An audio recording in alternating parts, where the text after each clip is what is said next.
बिस्मिल्लाहिर्रहमानिर्रहीम जी, ये मेरा पैगाम इस वक्त इस मुल्क के प्राइम मिनिस्टर जनाब अनवारुल हक काकड़ साहब और पाकिस्तान आर्मी के चीफ जनाब जनरल सैयद आसिम मुनीर साहब के लिए है। गुजारिश ये है सर कि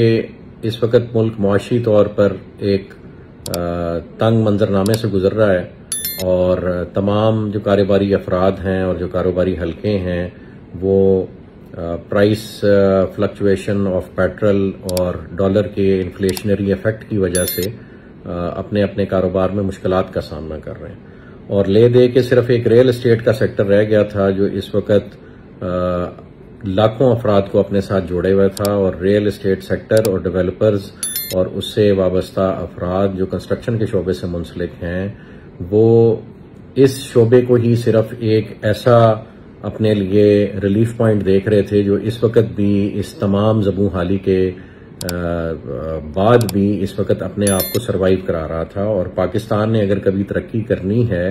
तो उस तरक्की का पैरामीटर और उस तरक्की की मेजरमेंट सिर्फ और सिर्फ रियल एस्टेट होती है, और वही रियल एस्टेट ही है जो दुनिया में सिंगापुर और दुबई जैसे मुल्कों की शनाख्त बनी है। When ever a country grows it parks its revenue, it parks its profitability, अपने एसेट्स को रियल एस्टेट के जुमरे में लोग पार्क करते हैं, और रियल एस्टेट ग्रोथ से आप किसी भी मुल्क की ग्रोथ का अंदाज़ा लगा सकते हैं। और अल्हम्दुलिल्लाह हम ब्लू वर्ल्ड सिटी की मैनेजमेंट ने और जो मोटरवे और इस्लामाबाद की विसिनिटी में, इंटरनेशनल एयरपोर्ट की विसिनिटी में बहुत सारे डेवलपर्स हैं, जिसमें बहुत सीनियर डेवलपर्स जिसमें मलक रियाज साहब भी हैं, जिसमें कैपिटल स्मार्ट सिटी के जाहिद रफीक साहब भी हैं, बल्कि हमने फैजल्स हिल के चौधरी मजीद साहब को भी इनवाइट किया, और उसके अलावा मियां आमिर साहब जो दुनिया ग्रुप वाले हैं उनको भी इनवाइट किया कि आप आएं और हमारे साथ इस्लामाबाद एयरपोर्ट की विसिनिटी में जो रकबा है इसको हम सब मिलके एक फकीदुल मिसाल किस्म का शहर बनाते हैं, एक टूरिस्ट सिटी बनाते हैं, यहाँ पे टूरिज्म फ्रीवे डेवलप करते हैं, दुनिया की सबसे ऊंची बिल्डिंग्स नहीं तो तीसरे चौथे नंबर की बिल्डिंग्स बनाते हैं, होटल्स बनाते हैं, यहाँ पे हम टूरिस्ट एक्टिविटीज बढ़ाने के लिए वाटर पार्क्स बनाते हैं, थीम पार्क्स बनाते हैं, और दुनिया की सबसे बड़ी मस्जिद यहाँ पे डेवलप करते हैं, और बहुत सारे ऐसे टूरिस्ट स्पॉट्स जो पूरी दुनिया में मशहूर हैं उनको यहाँ पे उनको इंस्पिरेशन लेते हुए यहाँ पे रेप्लिकेट करते हैं। तो ये इस किस्म का एक शहर डेवलप हो सकता है, एक प्रोडक्ट डेवलप हो सकता है जो ये अहलियत रखता है कि वो इस मुल्क का कर्जा उतार सकता है। ये कोई गलत कैलकुलेशन नहीं है जी, ये 8-10 लाख कनाल का जिस वक्त शहर आबाद होगा तो ये कैपेसिटी रखता है कि ये पूरी दुनिया से इन्वेस्टमेंट को अट्रैक्ट करेगा। और आपकी जो 25 करोड़ की आबादी है, क्या इसमें 12-13 लाख लोग भी ऐसे नहीं हैं जिनके पास लाख लाख डॉलर का सरमाया इस मुल्क से बाहर पड़ा हो? जिस वक्त आप अपने अदारों के थ्रू ये इन्वेस्टिगेशन करेंगे तो आपको बहुत सारे मनी रिजर्व्स जो विद इन द कंट्री मिल रहे हैं। तो विद इन द कंट्री अगर इतना कुछ हो सकता है तो आउटसाइड द कंट्री तो मैं समझता हूँ इससे 10 गुना, 20 गुना, 100 गुना ज्यादा माल आप बरामद कर सकते हैं। लेकिन डंडे के जोर पे कभी भी कोई मुल्क नहीं चला, और ये सिर्फ पॉलिसीज ही हैं जो आप बनाने की कोशिश कर रहे हैं जो इस मुल्क को चलाएंगी। और इस शहर का आबाद होना जो इस्लामाबाद एयरपोर्ट की विसिनिटी में है, जिसमें तमाम सारे बड़े डेवलपर स्टेक होल्डर्स बन रहे थे, इवन ये कि हम डीएचए को यहाँ पे रकबा ऑफर कर रहे थे और डीएचए यहाँ आ रहा है, अगर ये सब मिलकर एक शहर बनाते हैं तो आर्मी चीफ साहब और काकड़ साहब इस मुल्क का कर्जा उतारना कोई मुश्किल नहीं है। मैंने काकड़ साहब का बयान सुना है, हाउसिंग सोसाइटियों को वो एक गलत परसेप्शन से देखते हैं, और काकड़ साहब मुल्क से बाहर जाने को कोई मसला नहीं समझते। जनाब वजीर आजम साहब, ये बहुत बड़ा मसला है। अगर 30-40 साल के लिए आपका जो ब्रेन ड्रेन हो जाएगा तो फिर वो वापसी पे उनके बच्चे भी यहाँ आना पसंद नहीं फरमाएंगे, स्पेशली जिस तरह की परसेप्शन इस मुल्क की और अदारों की डेवलप होती जा रही। तो वाहिद अगर आपके पास कोई वापसी का रास्ता है तो वो अफराद रास्ता है जो इस मुल्क में डेवलपमेंट करने की कोशिश कर रहे हैं। और अल्हम्दुलिल्लाह अल्लाह पाक के फजलो करम से अल्लाह पाक की रजा के लिए हम समझते हैं कि अल्लाह पाक ने हमें इस काम पे मामूर किया है कि हम इस मुल्क की तरक्की और तमद्दुन के लिए काम करें और अपने अदारों के बाजू बनकर काम करें। हमें फख्र है अपनी पाक फौज पे, और हम जो पाक फौज शहादतें लेती है इस मुल्क के दफा के लिए, हम समझते हैं कि किसी भी सियासतदान का या किसी भी ब्यूरोक्रेट का या किसी भी अफसर का या किसी भी प्राइवेट इंडिविजुअल का ये समझना कि अगर पाक फौज को हम कट डाउन टू साइज करें तो फिर ये मुल्क बचा रहेगा तो ये उनकी खामख्याली है। अगर आज तक ये मुल्क बचा हुआ है और आज तक सरवाइव कर रहा है तो इसमें मेन कलीदी किरदार अल्लाह की रजा के बाद, आप सल्लम की दुआओं के बाद, आप सल्लम की अहादीस की रोशनी में सिर्फ और सिर्फ पाक फौज वो अदारा है जो इस मुल्क की सालमियत, ग्रोथ और यूनिटी का बायस बना हुआ है। हमें इसमें कोई शक नहीं और इसी वजह से हम अपनी हर किस्म की कुर्बानी देने के लिए तैयार हैं अपने इस अदारे की तरक्की के लिए और इस मुल्क की तरक्की के लिए। हमने अपना तमाम प्रॉफिटेबिलिटी और तमाम प्रोजेक्ट का एसेट और अपने जाती एसेट्स भी इस मुल्क के लिए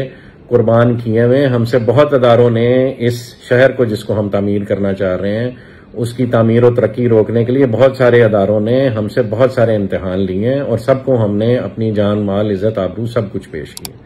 अभी गुजारिश ये आसिम साहब, आपसे रिक्वेस्ट है, चूंकि आपके हाथ में अल्लाह पाक ने वो नुसरा रखी है कि अगर आप चाहें और आप एक एनेबलिंग एनवायरनमेंट क्रिएट करें अपने प्राइम मिनिस्टर साहब के साथ मिलके, आने वाली गवर्नमेंट के साथ मिलके, तो ये मुल्क तरक्की की वो मनाजिल तय कर सकता है कि उसके बाद लोग दुबई और सिंगापुर की मिसालें देना छोड़ देंगे, पाकिस्तान की मिसाल देंगे। लेकिन ये सर तब होगा जब सारे काम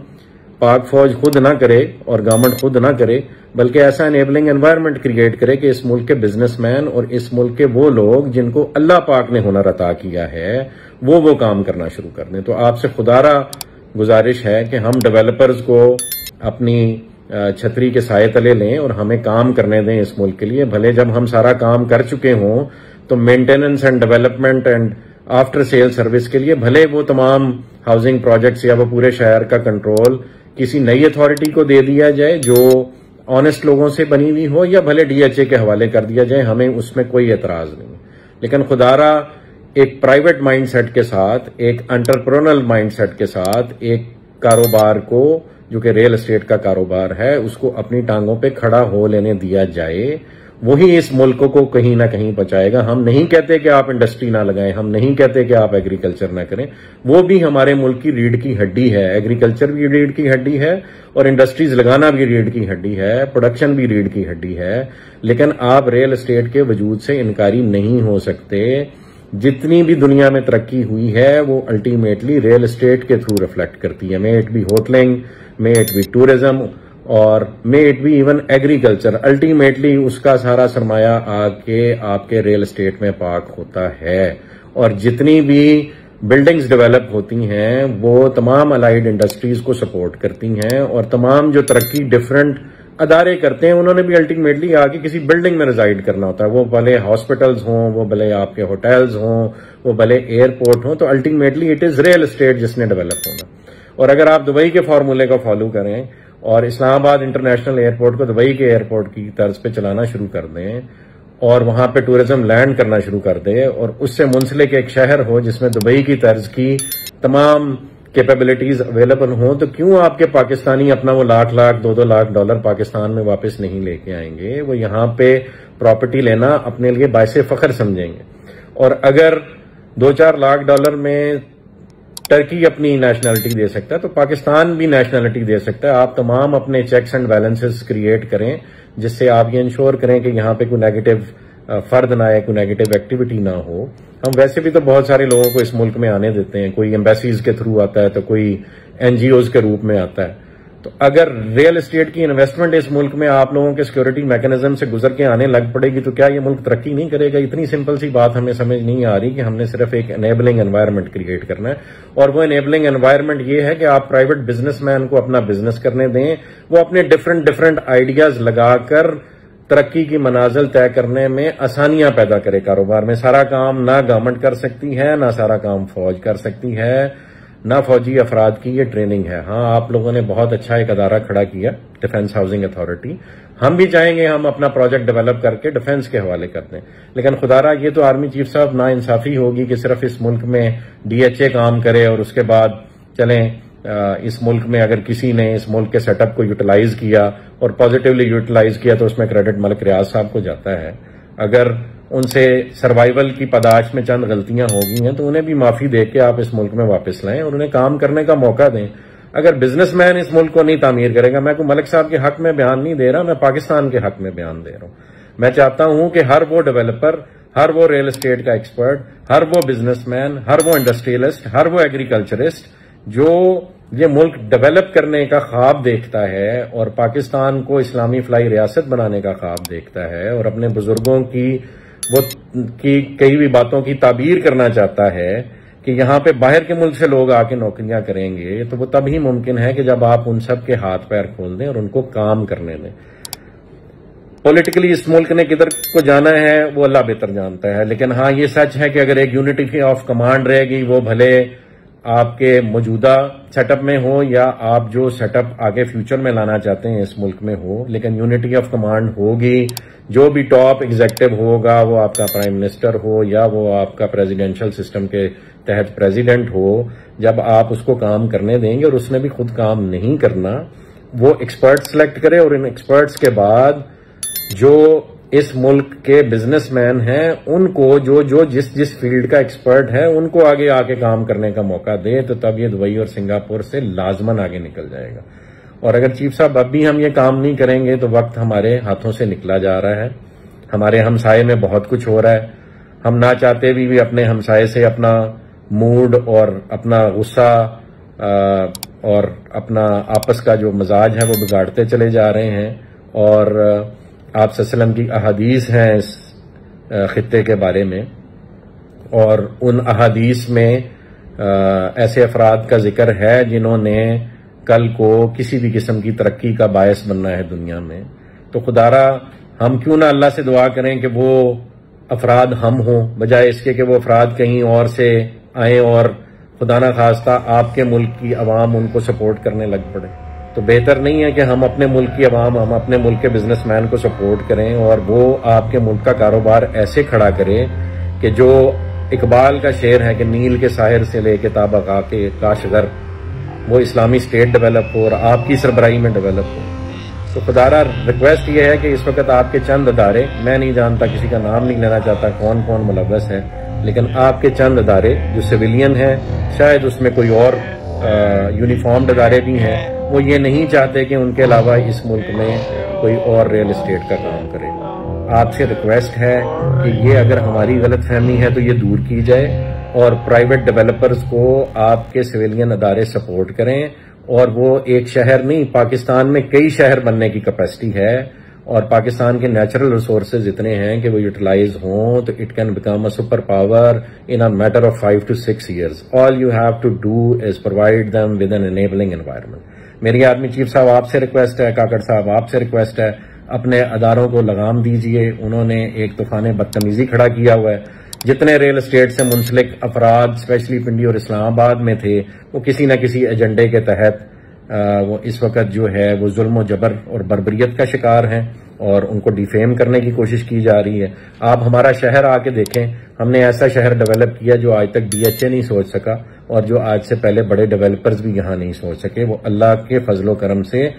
उनकी शागिर्दी में, हम समझते हैं आप लोग भी हमारे उस्ताद हैं, जो प्राइवेट डेवलपर्स पहले इस मुल्क में काम कर रहे हैं वो भी हमारे उस्ताद हैं। हमने उसकी शागिर्दी में, उनकी शागिर्दी में एक अच्छा स्टूडेंट होने का सबूत देने की कोशिश की है और एक ग्रोथ और डेवलपमेंट का सफर शुरू किया हुआ जिसका हम चाहेंगे आप सब हिस्सा बने। मैं आर्मी चीफ साहब से रिक्वेस्ट करूंगा हमारा प्रोजेक्ट विजिट करें, ब्लू वर्ल्ड सिटी को विजिट करें, कैपिटल स्मार्ट सिटी को विजिट करें, फैसल हिल्स को विजिट करें, इस पूरे इलाके को विजिट करें, इस्लामाबाद एयरपोर्ट की विसिनिटी विजिट करें। यहाँ पे ऐसा फकीदुल मिसाल शहर बनाया जा सकता है आर्मी चीफ साहब जो आपके मुल्क का कर्जा उतार सकता है। हमें दर दर भीख मांगने की जरूरत नहीं है, हमें टर्की जाके बदनाम होने की जरूरत नहीं है, हमें इवन अपने दोस्त मुल्कों से भी भीख मांगने की जरूरत नहीं है। हम उनके सरपरस्त बन सकते हैं, हम उनके बाजू बन सकते हैं, हम मक्का और मदीना की रियासत के बाजू बन सकते हैं, उसकी ऑफशूट बन सकते हैं। खुदारा हमें अपने पैरों पे खड़े हो लेने दीजिए, इन अदारों को लगाम दीजिए इससे पहले कि बहुत देर हो जाए। इस वक्त RDA ने और डिस्ट्रिक्ट काउंसिल ने